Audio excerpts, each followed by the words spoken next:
Alright, so my video today, it will be about the effectiveness of the containment policy created by the US and why it is one of the best ways to prevent expansion of communism. Before I get into the history and effectiveness of the containment policy created by the US, I would like to define the containment policy. According to Boundless.com, the containment policy was the U.S. foreign policy used as a response to a series of moves by the Soviet Union to enlarge communism. The Soviet Union used different ways to expand communism, which fortunately didn't reach most countries because we were able to prevent it, but it did affect some countries such as Cuba and Korea, who did follow in the communistic plan. During the time of containment, both the Marshall Plan and Truman Doctrine were formed. According to History.com, the Marshall Plan channeled over $13 billion to finance the economic recovery between 1948 to 1951. This was implemented during the time of containment to strengthen European countries economically. By providing these Western European nations that accepted the offer from the U.S.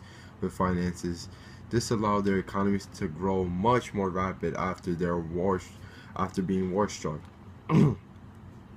Another key was the Truman Doctrine. Another key, according to the historystate.gov, the Truman Doctrine provided political, military, and economic assistance to all democratic nations under threat from both internal and external forces. So, this was implemented to strengthen the power of weakened countries, allowing political stability.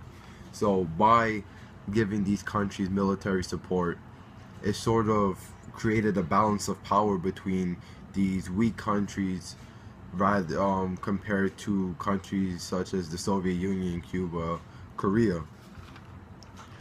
Though the containment policy was successful, many people felt that the policy allowed these weakened countries to sort of exploit us in a way.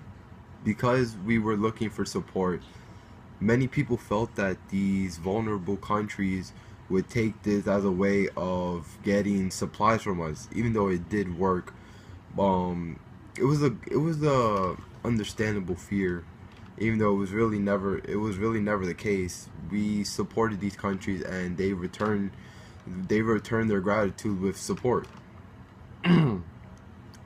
This leads to the benefits of the policy for other countries. Because we were supporting these war-torn countries, they were able to grow at a rapid rate as well as become stronger than they ever were.